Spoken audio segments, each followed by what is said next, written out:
Hace varias décadas llegó un personaje procedente de Hong Kong llamado Bruce Lee. Con el tiempo forjaría su propia leyenda, su mito, y especialmente dejaría una huella imborrable en el mundo de las artes marciales. Pero se preguntarán, ¿pero qué tiene de misterio para estar ocupando este programa hoy?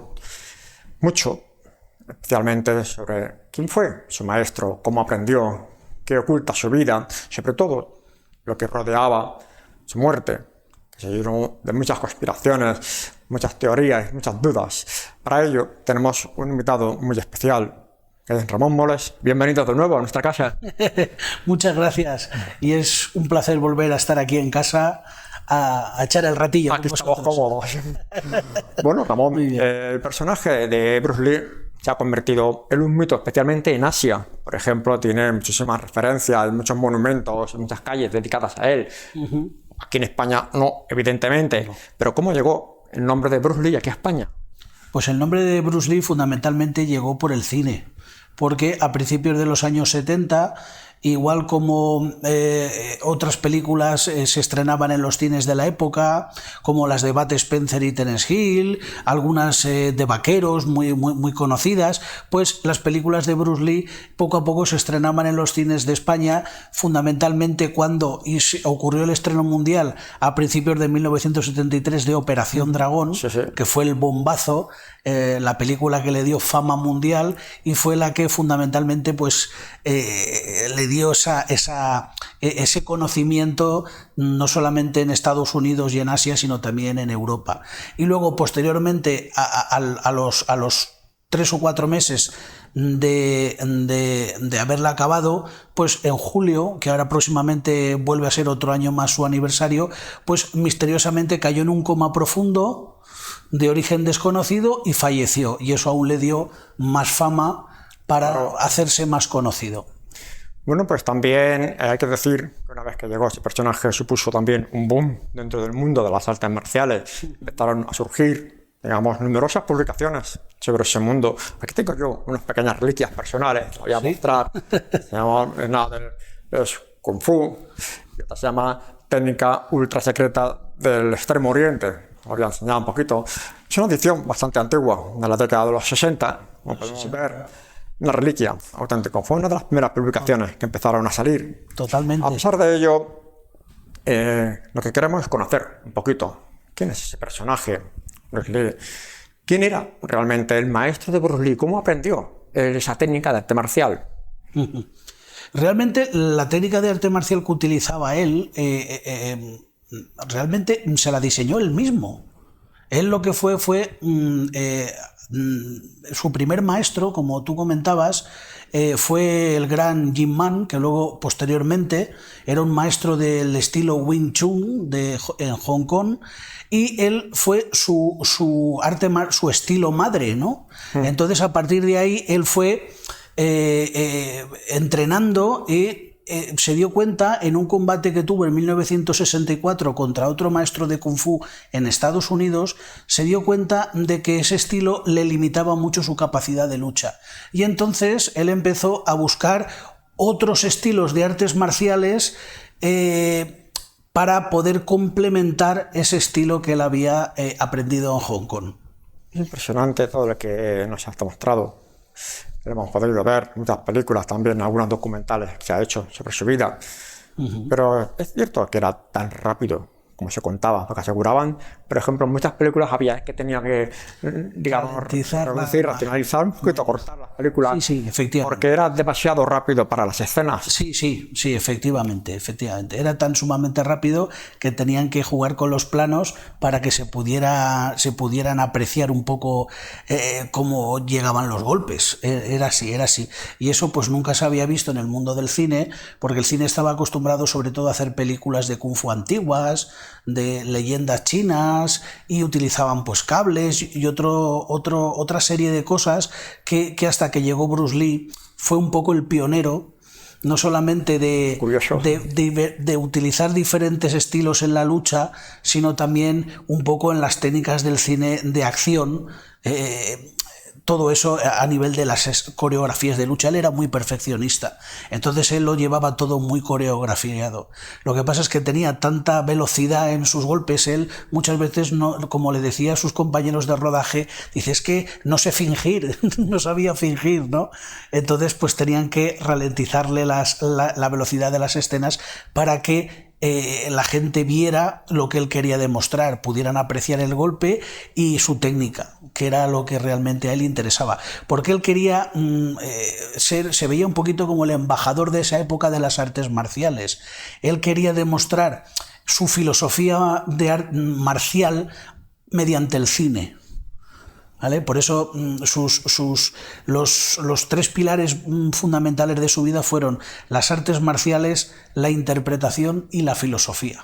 Él también tuvo estudios de filosofía, por eso le dio pie a poder crear su estilo propio y nutrirlo de una gran base filosófica y poco a poco, conforme, igual como todos los estilos, fue evolucionando en su cometido y acabó llegando a unas conclusiones que no pensaba cuando comenzó.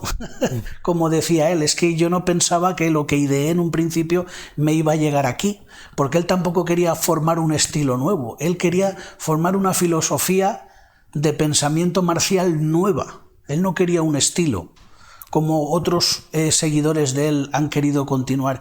Él lo que quería es que aprendas, tengas una filosofía marcial como practicante de artes marciales y que tú aprendas lo que es útil de cada estilo para ti.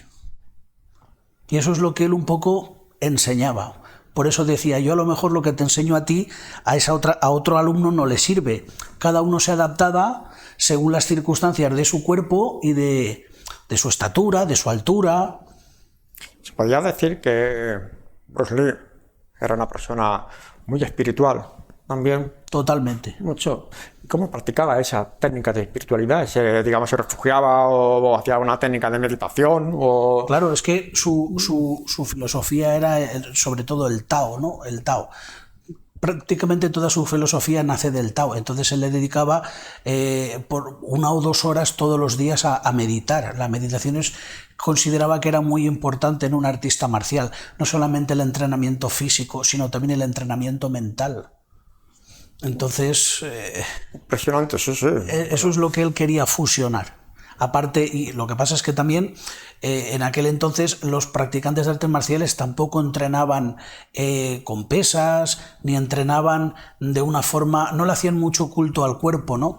Y él lo que quería demostrar es que uno puede conocer todas las técnicas de lucha del mundo, pero si no está en forma, no entrena, no se cuida y no mezcla todas estas cosas, no podrá ser buen practicante de artes marciales. No hay que descuidarlo. No hay que descuidar nada. Recuerdo la década de los 70, cuando salió en televisión española, entonces aquella serie llamaba Kung Fu. Kung Fu. ¿Os acordaréis algunos? Que peinamos canas, ya, algunos.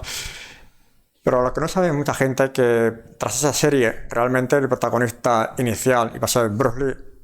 Se lo había sustituido por David Carradine. ¿Pero qué pasó para que pudiera sustituirlo? ¿Se ve que hubo un desacuerdo a nivel de contrato o fue una, digamos... Realmente la escribió él. ¿El orgullo americano, quizás? Sí, estoy seguro. La escribió, el orgullo de la época. Porque en aquel entonces normalmente las estrellas normalmente eran norteamericanas y más en series norteamericanas. Que una estrella fuera a ser extranjera... Era un poquito raro. Y entonces contrataron a David Carradine, que no tenía ni idea en cuestión de artes marciales, pero sí que para el casting pues lo cogieron en vez de coger a Bruce Lee por sus caracteres asiáticos. Y esa fue un poco la realidad. Luego los tópicos fueron avanzando. Realmente Bruce quería ir hacia Hollywood, pero luego realmente a la larga fue Hollywood el que fue hacia él. Él intentaba, y entonces en Hollywood, en Estados Unidos, él solamente como máximo llegaba a hacer series de televisión, que fue por la que se le conoció. Marlowe, Green Hornet, el Avispón Verde, pero lo que son películas de acción o ya posteriormente series más importantes, no había manera, no podía meter cabeza. Entonces, pues fueron luego posteriormente cuando vieron el cine posterior que realizó en Hong Kong, cuando le llamaron para poder realizar Operación Dragón, que fue su película americana que le dio el estrellato, ¿no? Y ya que estamos tocando el tema del mundo del cine, con este fascinante actor llegado de Hong Kong, bueno, no solo es actor, sino un gran deportista también, porque tiene una capacidad realmente impresionante. Recordamos siempre una escena del mundo del cine, esa famosa escena de la pelea del Coliseo de Roma, ese combate con Chuck Norris. Se ha rodeado, digamos, de una obra de misterio también, esa pelea. Chuck Norris en aquel momento, si no recuerdo mal, era campeón del mundo del peso medio, si no recuerdo mal, ya llevaba 4 o 5 años, corrígeme si me equivoco, 4 o 5 años seguidos de karate. Y combatieron. Pero hay algo que mucha gente se pregunta, ¿el combate fue montado o estaban pegándose de verdad, por decirlo así? No, fue... Eso es un rumor, una leyenda urbana que está surgiendo por ahí. No, sí, lo que pasa es que siempre había algunos golpes pues que podían ocurrir, porque siempre había incidentes en el cine. Y siempre, muchas veces, Bruce, cuando daba las indicaciones, incluso había algunos extras que llegaron a agredirle, porque claro, los golpes, él era muy perfeccionista y entonces quería que los golpes fueran muy reales, todo lo realmente posible. Que se hicieran todo lo realmente posible que pudiera el extra, ¿no? Y entonces, pues claro, pues muchas veces, pues es verdad, se escapaban algunos golpes y llegaba, pero vamos, él no se enfadaba. Y lo que pasa es que él era muy perfeccionista, casi se enfadaba más porque no lucharan con ganas, que no tuvieran miedo, vamos, era lo que él intentaba transmitir a los extras, que le golpearan sin ningún tipo de problema, que él lo aguantaba y que para eso era un artista marcial incluso creo entender que durante ese rodaje, aquellas escenas tan famosas, esas noches muy famosas dentro del mundo del cine, posiblemente es el mejor combate de la historia de las artes marciales, de forma natural, por decirlo así. Eso es. Creo que tuvieron unos problemas con las autoridades del Coliseo, porque me ha parecido haber entendido que era una escena ilegal, que no querían filmarla, no querían que hiciera ese tipo de escenas porque podían dañar la estructura del Coliseo o algo así. Sí, porque Bruce lo que quería era que quería demostrar como que eran dos gladiadores que estaban enfrentándose en el Coliseo de Roma. Y efectivamente no les dejaron hacer la escena. Tuvieron que hacerla, los planos y las escenas previas que se persiguen el uno al otro por el Coliseo hasta que se encuentran en la película maravillosa, El furor del dragón. Todo eso sí que lo dejaron rodar, pero lo que es la pelea final la tuvieron que rodar en un estudio. Claro. Porque efectivamente allí no les permitieron... Son curiosidades del mundo del cine. Sí, eso es, sí. Alrededor de la figura también parece que le afecta, digamos, una especie de aura de maldición. Porque Bruce Lee también tuvo un hijo, lamentablemente conocido como Brandon Lee, mucha gente lo recordará porque fue protagonista de una de las películas más famosas también, muy populares, se llama El Cuervo. ¿Qué pasó realmente con la película del Cuervo? Parece que hubo un disparo accidental donde falleció el hijo, supuestamente fue accidental. Fue un disparo accidental porque resulta que las balas de fogueo que utilizaban en el cine, utilizaban algunas que les vaciaban la pólvora para poder hacer lo de las escenas en el cine, para que cuando se enfocaba al actor y se veía el arma, pegara pues grandes llamaradas, ¿no? se viera un gran fogonazo. Entonces se ve que se les terminaron y tuvieron que comprar balas de verdad. Lo que pasa es que efectivamente cuando pusieron las balas de fogueo para poder hacer la escena, para hacer la llamarada, utilizaron balas de verdad. Lo que pasa es que hubo la mala suerte y nadie se percató que eso fue un error por parte de los estudios que filmaban la película del Cuervo, También era una película que no sabían cómo iba a desarrollarse, si iba a tener mucho éxito. No se empleó mucho dinero en la preparación, se estudió, se rodó en unos estudios de Carolina del Norte, y entonces las películas ahí tenían muy bajo presupuesto. Entonces, como no sabían qué tipo de estrellato iba a tener la película, no se fiaban mucho de ella, ¿no? Sí. No escatimaron mucho en fondos. Entonces, pues la punta metálica de una bala de verdad se quedó alojada en el cañón de la pistola, que efectivamente iba a hacer la escena donde en El Cuervo el actor que protagoniza, que hace el papel de fanboy, que fue un actor que luego también hace poquito murió, que era un actor que también salió en Seven, la película Seven de Morgan Freeman y Brad Pitt, que también salió en esa película, pues resulta que le enfocó, y aparte este actor violó una norma del cine, que es no apuntar nunca al actor a bocajarro. Siempre se apunta hacia un lado del actor, aunque luego eso en los planos no se ve. Sí, sí.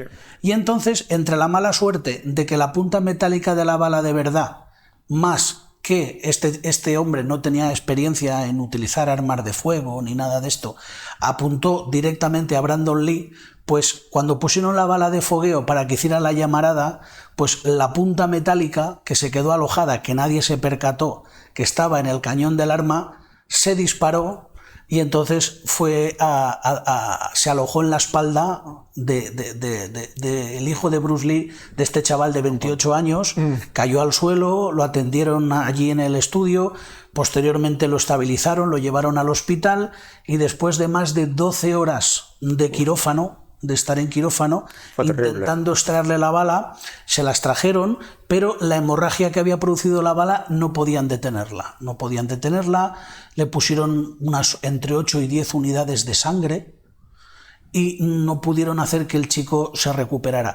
Y ya te digo, a las 11, 12 horas de haber entrado en quirófano, lo dejaron porque es que no se recuperaba, y entonces tuvieron que certificar la muerte de Brandon Lee, con 28. Impresionante la historia también del hijo. Tenía casi marcada una buena carrera como actor de cine, pero no era nada malo, hay que decirlo. Tenía buen estilo, una línea muy interesante. Iba a empezar su estrellato con esa película. Luego lo que pasó, realmente, si él hubiera vivido, hubiera visto que esa película le hubiera lanzado como su padre. Fue un poco como Operación Dragón, le iba a dar el estrellato. Y justamente murió. Pues siguiendo un poquito esa huella del cine, seguramente algunos nos habrán percatado de que entre esos actores secundarios que hay siempre en las peleas de las películas de Bruce Lee, evidentemente, está también uno de los actores más populares, Jackie Chan. También está dentro, aparece en muchísimas escenas. Como extra. ¿Podemos decir que también puede ser un heredero de ese estilo o no tiene nada que ver? No tiene que ver. Tiene que ver que los dos practicaban Kung Fu, pero Jackie Chan nunca, además ya se le ha pasado el arroz, como dicen en mi pueblo, ¿no? Entre comillas. No creo que llegue a la fama. Volviendo al tema de Bruce Lee, su maldición, podemos decir que tenía bastantes enemigos a su alrededor, quizás sí. Celos, envidias, traiciones. Había sido engañado muchísimas veces. ¿Es cierto que lo habían engañado en algunos momentos? Él había tenido también ofertas, es verdad, de productores, que él también negaba, decía que no a ciertos proyectos, y también tuvo, es verdad, eso que cuentan las leyendas urbanas de que las tríadas o la mafia de ese momento, también no es nada extraño que incluso la mafia en Hollywood controla muchos actores e incluso les ofrece contratos y todo esto. Ahí tenemos, mira, en los años 60 Frank Sinatra y todo ese tipo de situaciones que ha habido desde los años 60 hacia aquí. Entonces no era de extrañar que además la familia también lo comentó en algún momento, que se acercaron a Bruce Lee para pedirle encargos. Claro. Y claro, él siempre se negó a colaborar. Bruce Lee nos dejó, para esto, según la biografía que tenemos, se encontraba mal, un poquito mareado, dijo, sí. Se tomó una aspirina, si no recuerdo mal, se tomó una aspirina, se tumbó en el sofá y ahí dejó su vida. Parece que hay una teoría de conspiración alrededor de esa muerte. ¿Fue así de esa forma o hubo algo más en esa supuesta aspirina que se tomó Bruce Lee? No, sí, equivalía a una aspirina, era un componente que se administraba en Oriente, que se llamaba Equagesic, y era efectivamente, equivalía al ácido acetilsalicílico, la aspirina. Y entonces él, debido a la gran vorágine de estrés que estaba sufriendo en esos días, porque se estrenaba Operación Dragón en agosto, esto era en julio, entre las vacaciones de verano, el calor sofocante que hacía en Hong Kong, él estaba preparando en el apartamento ese día de Betty Timpei, que era una actriz de Hong Kong que también iba a participar en la película. Estaban haciendo la típica lectura de guión con ella y con su socio de Golden Harvest, Raymond Chow, que siempre era la sombra de Bruce, siempre estaba pegado a él, ¿no? Y entonces se tuvo un repentino dolor de cabeza a mediodía y entonces esta amiga suya pues le dio el componente, como cualquiera le puede dar una jaqueca por el estrés o pinchazos en la cabeza de los nervios, Claro. y entonces se tomó la aspirina y fue a acostarse a ver si se le pasaba y se encontraba mejor. Y efectivamente, pues sobre las 7 de la tarde, como no se levantaba, fueron a ver cómo estaba y ya no pudieron despertarle. Realmente estaría ya fallecido. Y esa herencia que ha dejado Bruce Lee, de sus conocimientos de artes marciales, también un gran imperio, que ha dejado un imperio económico, que también ha dejado también escuelas, había creado muchísimos gimnasios, academias, mejor dicho, academias de karate. ¿Qué pasa con todo eso? ¿Quién se lo quedó al final? Bueno, realmente los derechos los tiene la familia. Claro. Lo que pasa es que él lo de los gimnasios, a él no le gustaba el tema de lo de los gimnasios porque comentaba que él no quería heredar él no quería dar como legado un estilo tampoco. Él lo que quería era legar una filosofía, pero no un estilo. Lo que pasa es que un poquito como representante de su filosofía, del Jeet Kune Do, que es el camino del puño interceptor, dejó a su gran amigo y alumno Danino Santo, que también era experto en Kali filipino y en Kenpo karate. Y eso fue lo que pasó fundamentalmente. El tema está que Bruce también, es un dato interesante, 2 meses antes de morir, en mayo, tuvo una especie de ataque que fue un poquito un episodio premonitorio de su muerte, porque lo encontraron en los lavabos de allí, de los estudios donde estaba haciendo estaba trabajando con el borrador y el doblaje de Operación Dragón, y entonces le dio una crisis convulsiva, un ataque epiléptico, y entonces lo atendieron y lo llevaron al hospital y le pudieron administrar medicación y pudo recuperarse, y al día siguiente contó lo que había pasado. Esto fue un poco lo mismo que le pasó el día de su muerte. Lo que pasa es que el día de su muerte, pues debido a que tardó mucho en ser evacuado al hospital, porque eso es la verdad, fue cuando entró en puertas de urgencia diagnosticaron su muerte.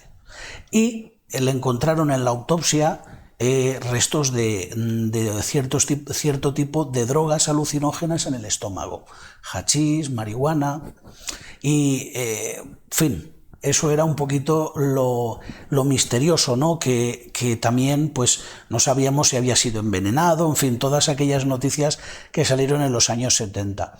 Y por desgracia, hará 1 año y medio salieron a la luz unas cartas de Bob Baker, que era este amigo de él que participó con él en la película Furia Oriental, que es ese hombre alto ruso que se enfrenta con él en esa escena histórica, que es un hombre con un bigote muy prominente y el pelo rizado.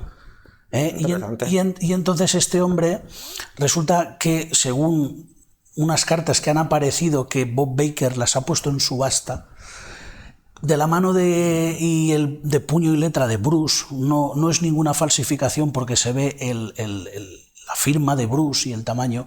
Parece ser que Bruce sí que consumía habitualmente, por sus lesiones de espalda y sus lesiones deportivas, porque él tuvo una fractura de una vértebra cuando era joven, levantando pesas, y entonces tomaba fármacos como hachís, marihuana, e incluso no sabemos qué pensar sobre una C que pone en esas cartas. Y quiero decir que, bueno, no era el cine, todo lo que hizo lo convirtió en un mito, pero dentro de todo era una leyenda, pero no deja de ser una persona, y todas las personas cometemos errores, y entonces pues parece ser que en fin, no se sabe exactamente, ni los médicos supieron exactamente de qué falleció, pero ahora, después de casi 50 años de su muerte, han salido estas cartas, que hay gente que no las da por auténticas. Pero bueno, es una información más que ha salido del caso últimamente, y parece ser, pues eso, que debido a la alta ingesta de estas plantas, de estas drogas, porque es que también en los años 60 incluso los Beatles experimentaban con drogas, es que todo el mundo experimentaba con drogas. Lo que pasa es que eran las propias plantas, era diferente. No era como hoy en día, por ejemplo.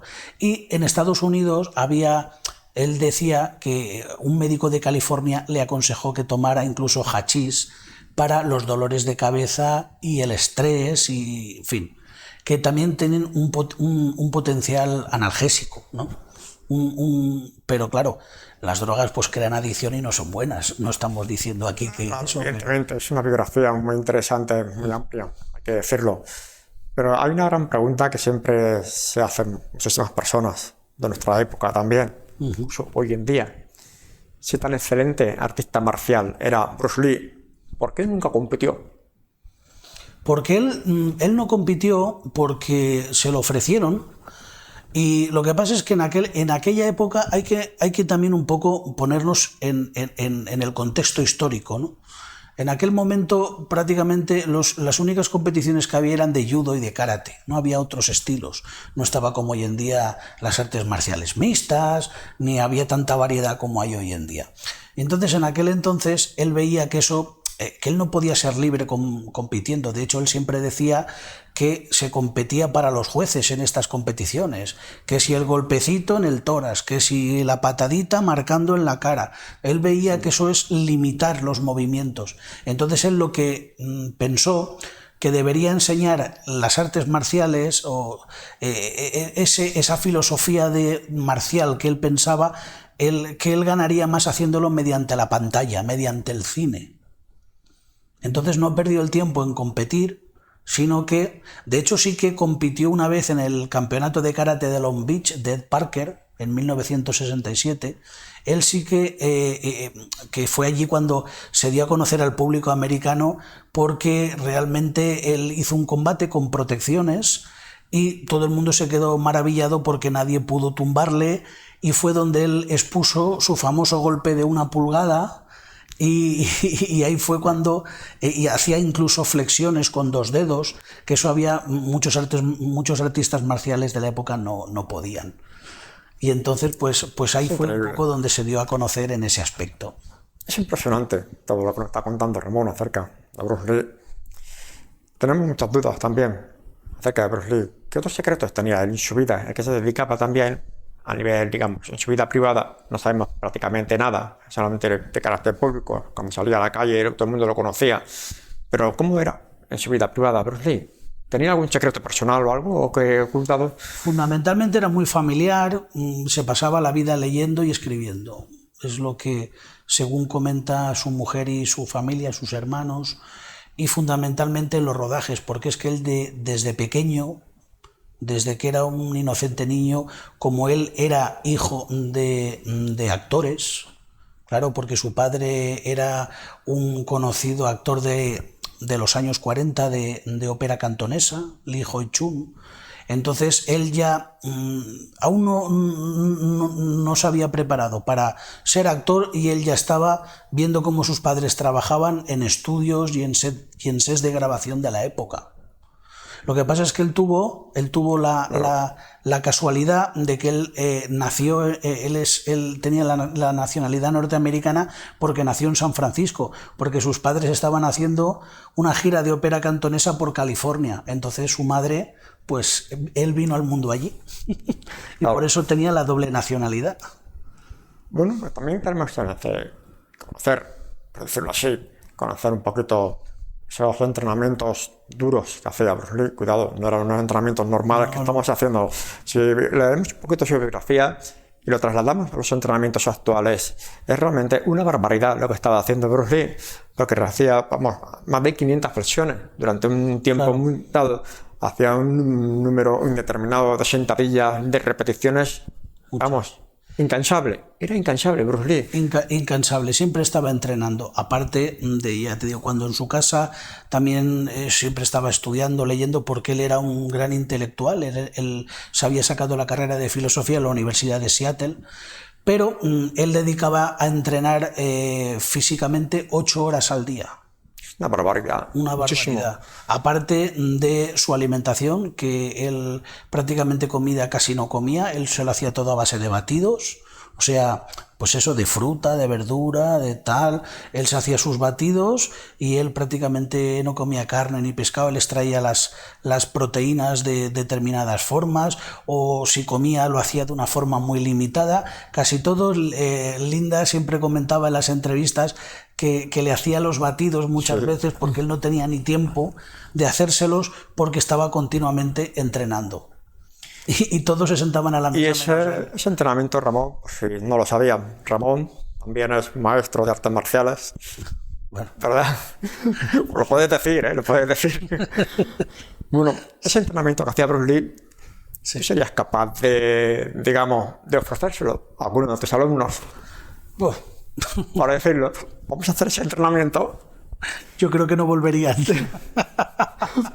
Muy complicado, ¿no? Hoy en día sería una tarea bastante complicada. A lo mejor no un alumno, sino que un deportista profesional quisiera seguir esa rutina que hacía Bruce Lee. Sería prácticamente, bueno, imposible no, pero sería muy duro para esa persona. Y luego pues también depende de que la gente hoy en día pues le puede dedicar al entrenamiento, le puede dedicar 1 o 2 horas al día, tal, pero es que este hombre entrenaba 8 horas al día.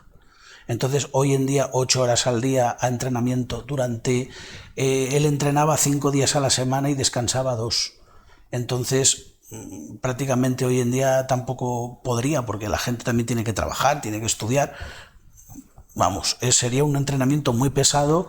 Y imagínate, prácticamente es que ella casi no comía. Entonces era todo alimentación a base de batidos.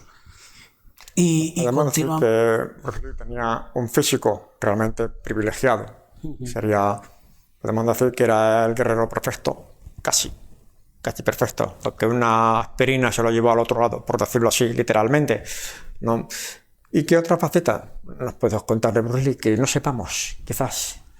Que no sepamos. Bueno, él aparte de ser filósofo, coreógrafo, él como tuvo diferencias con el director de sus 2 primeras películas. Él, por ejemplo, El furor del dragón la dirigió, la escribió, hizo la música, él lo hizo todo él, o sea, es toda suya. Él no solamente hacía las coreografías de las artes marciales, sino que era el productor, era el director, era el que puso la banda sonora, en fin, todo. Era el que dirigía los extras, lo que tenían que hacer, lo que no. Daba clases de artes marciales para las coreografías allí mismo en el rodaje. Y continuamente, incluso algunos que no tenían nada que perder, le desafiaban.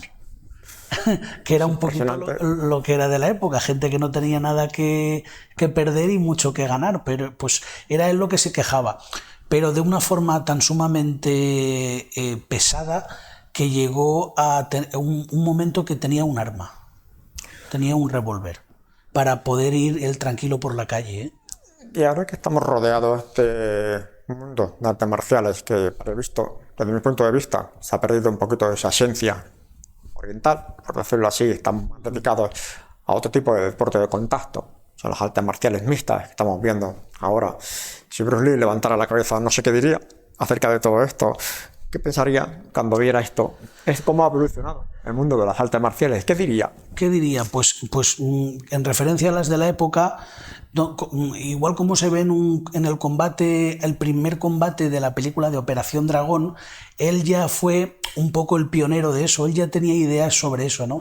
Él ya, si te ves en esa escena, que se enfrenta a Sambo, que también luego sería actor de Hollywood, el gran Sambo, él tenía ya guantes de boxeo que podía con las manos abiertas para poder agarrar, tenía su pantalón corto, quiero decir, él ya era como que él ya hacía premonición de las artes marciales mixtas.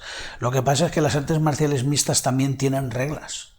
Y claro, él hubiera dicho, pero es que hay reglas, tiene que ser la lucha, porque él realmente su estilo lo hizo para la defensa personal en la calle, donde no hay reglas. Entonces él fue ese estilo porque le dieron una paliza en Hong Kong, en la calle, y entonces, claro, él vio que los asaltantes no tuvieron piedad con él y él tuvo que aprender. Eso fue lo que le obligó a tirar del hilo poco a poco para, aparte de su estilo de Wing Chun, que fue su estilo primerizo, ir aplicando todas sus técnicas y toda su filosofía, no para las florituras de otras artes marciales como son las katas o las competiciones, sino para poder defenderse, que puede costarte la vida en la calle, para la defensa personal. Es curioso el personaje. Al principio del programa habíamos hablado sobre esos maestros que tuvo Bruce Lee, especialmente Ip Man. Ip Man, muy grande. Y mucha gente dirá, bueno, ¿quién es Ip Man? Para esas personas, ¿quién era realmente? Ip Man era pues un gran maestro de Wing Chun que estaba afincado en Hong Kong. Él venía de toda la dinastía de Wing Chun y entonces fundamentalmente en Hong Kong había dos familias de estilos de Kung Fu, ¿vale? Porque dentro del Kung Fu también hay muchas escuelas y muchos estilos. Estaban los Choi Li Fut y estaban los Wing Chun. Wing Chun, que significa dulce primavera, que realmente es un estilo que venía de una monje Shaolin, que lo creó una mujer, ese estilo, por eso se dice que es suave como la primavera, que consiste en las manos pegajosas y fundamentalmente se basa en la defensa personal. No se basa ni en tiene formas, pero es como entrenamiento, no se basa en florituras. Lo que se basa Bruce Lee sacó muchos conceptos del Wing Chun cuando desarrolló su propio sistema de lucha, ¿no? Porque lo que quería era velocidad, distancia corta y enseguida adaptarse a larga, media o distancia corta para poder acabar con el contrincante de la forma más simple, directa y efectiva. Y rápida, por supuesto. Cuando ya decía que cuando dabas ya más de 2 o 3 golpes en un combate y no se había terminado, eso ya no interesaba a un artista marcial. Es impresionante no solo su vida, sino también que los numerosos maestros que hay en China, Japón también, maestros. Cada uno tiene maestros, tiene su librillo, por decirlo así. Sí. Especialmente aquellos que enseñaron a Bruce Lee, parece que moldearon esa figura. Y él mismo también fue autodidacta porque él mejoraba. Lo que él aprendía, trataba de mejorarlo cada día, incluso superarse. Hoy sería una buena frase para muchos, es superarse cada día. Eso es lo que estaba haciendo Bruce Lee. Él quería ser mejor, más fuerte, más rápido. Sí, tenía un afán de superación enfermizo. Siempre. Él lo único que quería era mejorar y, por supuesto, evolucionar. Porque todo evoluciona, las artes marciales, el conocimiento, la filosofía, todo evoluciona con el tiempo. No podemos tener unos patrones fijos y establecidos, sino adaptarnos a las circunstancias. Esto ya un poco, él siguió un poquito también el pensamiento de grandes pensadores como fueron Charles Darwin o Krishnamurti, que la selección natural, que es el que mejor se adapta al medio, es siempre el que triunfa. Y Krishnamurti decía que tú tienes que ser tu propia luz y tú lo que tienes que hacer es, tú no tienes que hacer las cosas imitando a otra persona, sino coges lo que te interesa de grandes pensadores o de grandes corrientes filosóficas y tú las aplicas a tu estilo, a tu pensamiento, las moldeas. decían que nosotros somos irrepetibles, nunca salimos uno igual que el otro, ¿no? Pues en eso es un poco lo que consistía él. Este pensamiento a Bruce le vino porque a lo largo de su historia, debido en fin, a los conflictos bélicos que hubo en Hong Kong en su infancia y tal, él siempre le intentaban imponer cosas, los extranjeros, los ingleses, los americanos. Entonces él era una persona que todo el mundo intentaba, a la población china, conforme se veía a los chinos en aquella época, siempre intentaban imponerles cosas. Y entonces él lo que quería era tener esa libertad de poder elegir y de poder hacer en todo lo de su vida su propia, ser él mismo en su estilo, no solamente en artes marciales, sino en su pensamiento. Si yo me gustan dos cosas, ¿por qué me tengo que conformar con una? Voy a coger de cada una lo que me acomode, y entonces yo me hago mi cosa, ¿no? Son conceptos filosóficos. En comparación con otros deportes, merecería estar entre los mejores deportistas de la historia. Por decirlo así, claro, cada deporte es muy diferente, pero yo creo que sí, de mi punto de vista, yo lo metería entre los mejores deportistas de la historia, aunque no tenga ningunos títulos mundiales ni nada, pero ha demostrado de sobra unas capacidades físicas impresionantes.